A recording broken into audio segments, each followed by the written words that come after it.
is to evaluate risk, and they would, through the premium, that would put pressure on the companies to mitigate the risks because they don't want to pay a high premium. Let me give you another angle from an incentive perspective. We have these cards, CBRN. These are national security risks. As AIs become more and more powerful, those national security risks will continue to rise.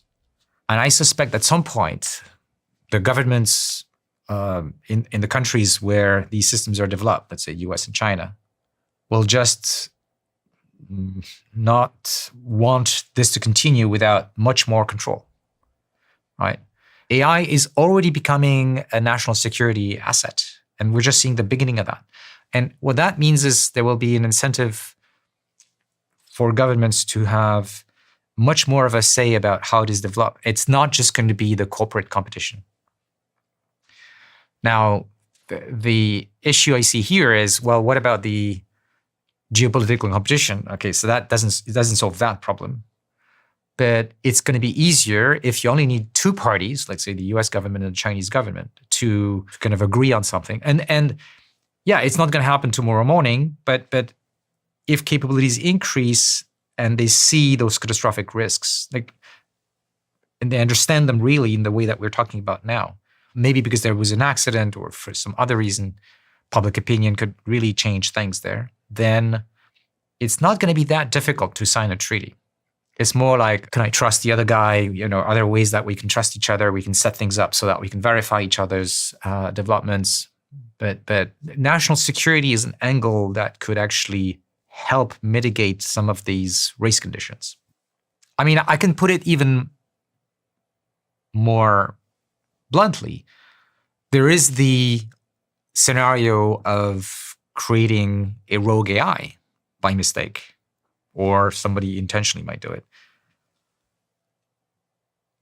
Neither the US government nor the Chinese government wants something like this, obviously, right?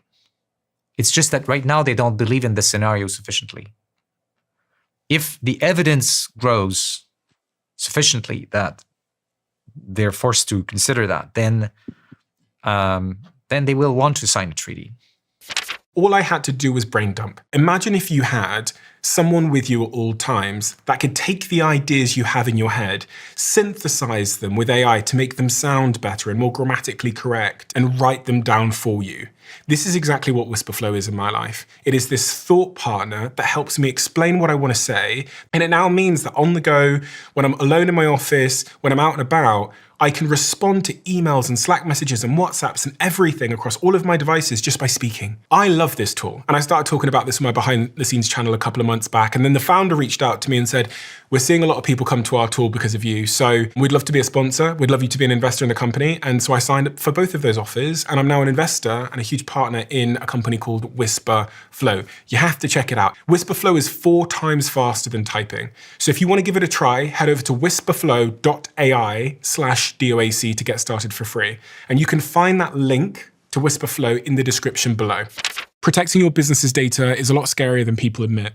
You've got the usual protections, backup, security, but underneath, there's this uncomfortable truth that your entire operation depends on systems that are updating, syncing, and changing data every second.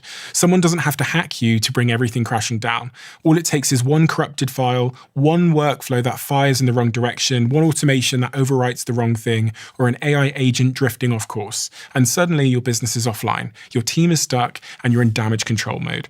That's why so many organizations use our sponsor, Rubric. It doesn't just protect your data. It lets you rewind your entire system back to the moment before anything went wrong.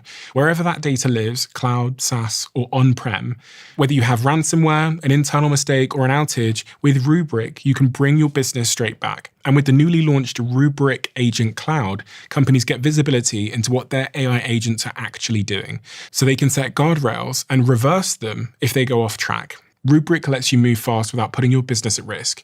To learn more, head to rubric.com. The evidence growing considerably goes back to my fear that the only way people will pay attention is when something bad goes wrong. Just to be completely honest, I can't imagine the incentive balance switching gradually without evidence, like you said. And the greatest evidence would be more bad things happening. And there's a quote that I heard, I think 15 years ago, which is somewhat applicable here, which is change happens when the pain of staying the same becomes greater than the pain of making a change. And this kind of goes to your point about insurance as well, which is, maybe if there's enough lawsuits, ChatGPT are going to go, do you know what, we're not going to let people have parasocial relationships anymore with this technology, or we're going to change this part because it's the pain of staying the same becomes greater than the pain of just turning this thing off. Yeah. We can have hope, but I think each of us can also do something about it in our little circles and in our professional life. And what do you think that is? Depends where you are. Average Joe on the street, what can they do about it? Average Joe on the street needs to understand better what is going on. And there's a lot of information that can be found online. If they take the time to listen to your show when you invite people who care about these issues, and many other sources of information. That's the first thing. The second thing is, once they see this as something that needs government intervention, they need to talk to their peers, to their network, to disseminate the information. And some people will become maybe political activists to make sure governments will move in the right direction. Governments do, to some extent, not enough, listen to public opinion. And if people don't pay attention or don't put this as a high priority, then there's much less chance that the government will do the right thing. But under pressure, governments do change. We didn't talk about this, but I thought this was worth just spending a few moments on. What is that black piece of card that I've just passed you? And just bear in mind that some people can see and some people can't because they're listening on audio. Yeah. It is really important that we evaluate the risks that specific systems, so here it's the one with OpenAI. These are different risks that researchers have identified as growing as these AI systems become more powerful. Regulators, for example, in Europe now are starting to force companies to go through each of these things and build their own evaluations of risk. What is interesting is also to look at these kinds of evaluations through time. So that was 01. Last summer, GPT-5 had much higher risk evaluations for some of these categories. And we've seen actually real-world accidents on the cybersecurity front happening just in the last few weeks, reported by Anthropic. So we need those evaluations, and we need to keep track of their evolution so that we see the trend and the public sees where we might be going. And who is performing that evaluation? Is that an independent body or is that the company itself? All of these. So companies are doing it themselves. They're also hiring external independent organizations to do some of these evaluations. One we didn't talk about is model autonomy. This is one of those more scary scenarios that we want to track, where the AI is able to do AI research, so to improve future versions of itself. The AI is able to copy itself on other computers, eventually not depend on us in some ways, or at least on the engineers who have built those systems. So this is to try to track the capabilities that could give rise to a rogue AI eventually. What's your closing statement on everything we've spoken about today? I'm often asked whether I'm optimistic or pessimistic about the future with AI. And my answer is, it doesn't really matter if I'm optimistic or pessimistic. What really matters is what I can do, what every one of us can do in order to mitigate the risks. And it's not like each of us individually is going to solve the problem, but each of us can do a little bit to shift the needle towards a better world. And for me, it is two things. It is raising awareness about the risks, and it is developing the technical solutions to build AI that will not harm people. That's what I'm doing with Law Zero. For you, Stephen, it's having me today discuss this so that more people can understand a bit more the risks, and that's going to steer us into a better direction. For most citizens, it is getting better informed about what is happening with AI beyond the optimistic picture of it's going to be great. We're also playing with unknown unknowns of a huge magnitude. So we have to ask this question, and I'm asking it for AI risks, but really it's a principle we could apply in many other areas. We didn't spend much time on my trajectory. I'd like to say a few more words about that, if that's okay with you. So we talked about the early years in the 80s and 90s. In the 2000s is the period where Jeff Hinton, Yann LeCun, and I and others realized that we could train these neural networks to be much, much, much better than other existing methods that researchers were playing with. And that gave rise to this idea of deep learning and so on. But what's interesting from a personal perspective, it was a time where nobody believed in this. And we had to have a kind of personal vision and conviction. And in a way, that's how I feel today as well, that I'm a minority voice speaking about the risks. But I have a strong conviction that this is the right thing to do. And then 2012 came, and we had really powerful experiments showing that deep learning was much stronger than previous methods. And the world shifted. Companies hired many of my colleagues. Google and Facebook hired, respectively, Jeff Hinton and Yann LeCun. And when I looked at this, I thought, why are these companies going to give millions to my colleagues for developing AI in those companies? And I didn't like the answer that came to me, which is, they probably want to use AI to improve their advertising because these companies rely on advertising. And with personalized advertising, that sounds like, manipulation. And that's when I started thinking we should think about the social impact of what we're doing. And I decided to stay in academia, to stay in Canada, to try to develop a more responsible ecosystem. We put out a declaration called the Montreal Declaration for the Responsible Development of AI.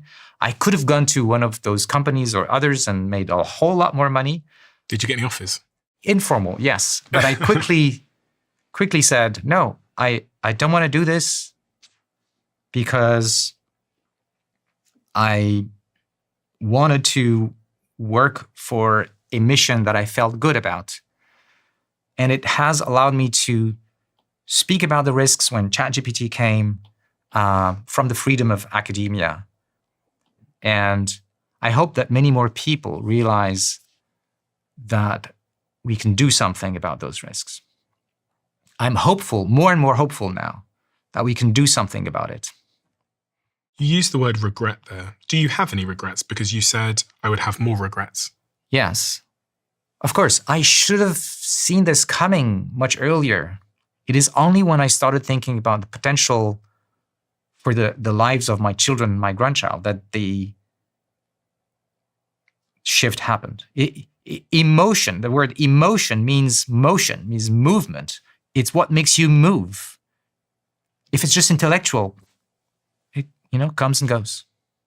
And have you received, you talked about being in a minority, have you received a lot of pushback from colleagues when you started to speak about the risks of? I have. What does that look like in your world? All sorts of comments. I think a lot of people were afraid that talking negatively about AI would harm the field, would stop the flow of money, which of course hasn't happened. Funding, grants, students, it's the opposite. There's never been as many people doing research or engineering in this field. I think I understand a lot of these comments because I felt similarly before. That I felt that these comments about catastrophic risks were a threat in some way. So if somebody says, "Oh, what you're doing is bad," you don't like it. Yeah. Yeah, your brain is going to find reasons to alleviate that discomfort by justifying it. Yeah. But I'm stubborn. And in the same way that in the 2000s, I continued on my path to develop deep learning in spite of most of the community saying, "Oh, neural nets, that's finished." I think now I see a change. My colleagues are less skeptical. They're like more agnostic rather than negative. Because we're having those discussions, it just takes time for people to start digesting the underlying, rational arguments, but also the emotional currents that are behind the reactions we would normally have. You have a 4-year-old grandson. When he turns around to you someday and says, "Granddad, what should I do professionally as a career based on how you think the future's going to look?" What might you say to him? I would say work on the beautiful human being that you can become. I think that part of ourselves will persist even if machines can do most of the jobs. What part? The part of us that loves and accepts to be loved and takes responsibility and feels good about contributing to each other and our, collective well-being and, our friends or family. I feel for humanity more than ever because I've realized we are in the same boat and we could all lose. But it is really this human thing. And I don't know if, machines will have these things in the future, but for certain, we do. And there will be jobs where we want to have people. If I'm in a hospital, I want a human being to hold my hand while I'm anxious or in pain. The human touch is going to, I think, take more and more value as the other skills, become more and more automated. Is it safe to say that you're worried about the future? Certainly. So if your grandson turns around to you and says, "Granddad, you're worried about the future, should I be?"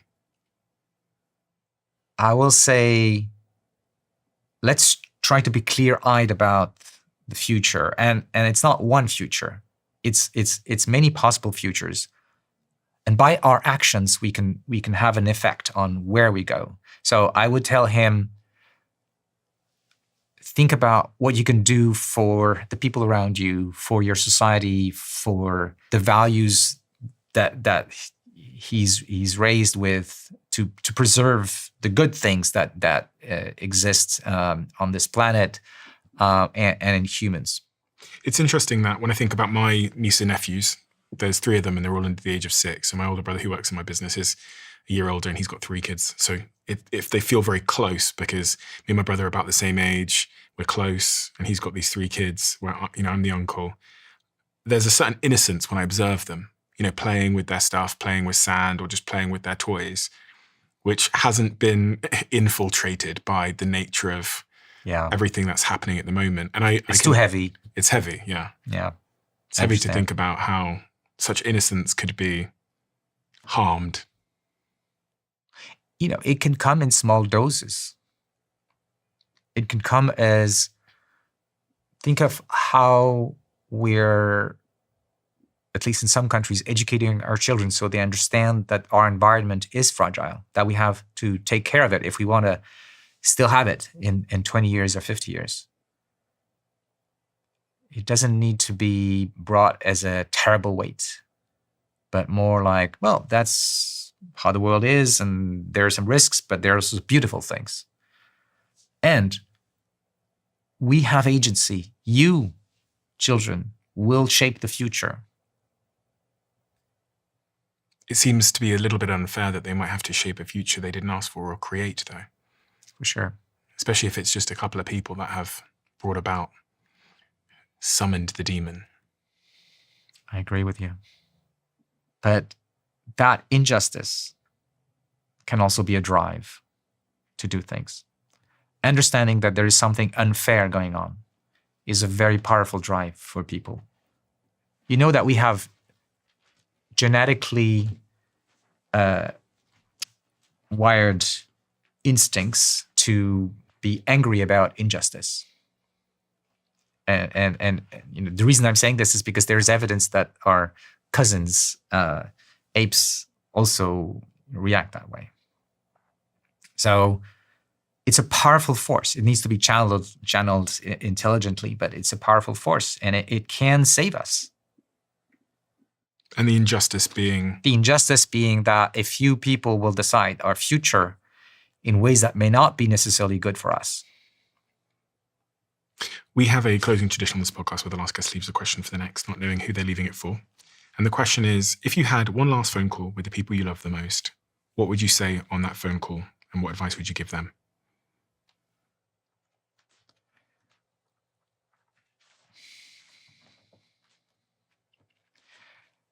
I would say I love them. That I cherish what they are for me in my heart. And I encourage them to cultivate these human emotions so that they open up to the beauty of humanity as a whole and do their share, which really feels good. Do their share. Do their share to move the world towards a good place. What advice would you have for me in terms, you know, because I think people might believe, and I've not heard this yet, but I think people might believe that I'm just having people on the show that talk about the risks, but it's not like I haven't invited Sam Altman or any of the other leading AI CEOs to have these conversations, but it appears that many of them aren't able to right now. I had Mustafa Suleyman on, who's now the head of Microsoft AI, and he echoed a lot of the sentiments that you said. So things are changing in the public opinion about AI. I heard about a poll, I didn't see it myself, but apparently 95% of Americans think that the government should do something about it. And the questions were a bit different, but there were about 70% of Americans who were worried about 2 years ago. So it's going up. And so when you look at numbers like this and also some of the evidence,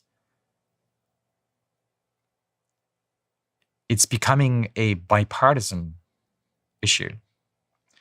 So I think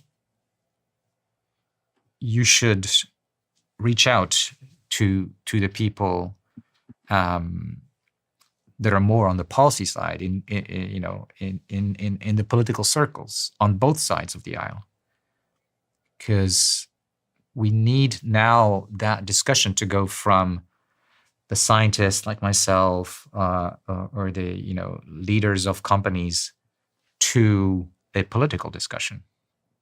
And we need that discussion to be serene, to be like based on a discussion where we listen to each other and we are honest about what we're talking about, which is always difficult in politics. But I think this is where this kind of exercise can help. I think. I shall. Thank you.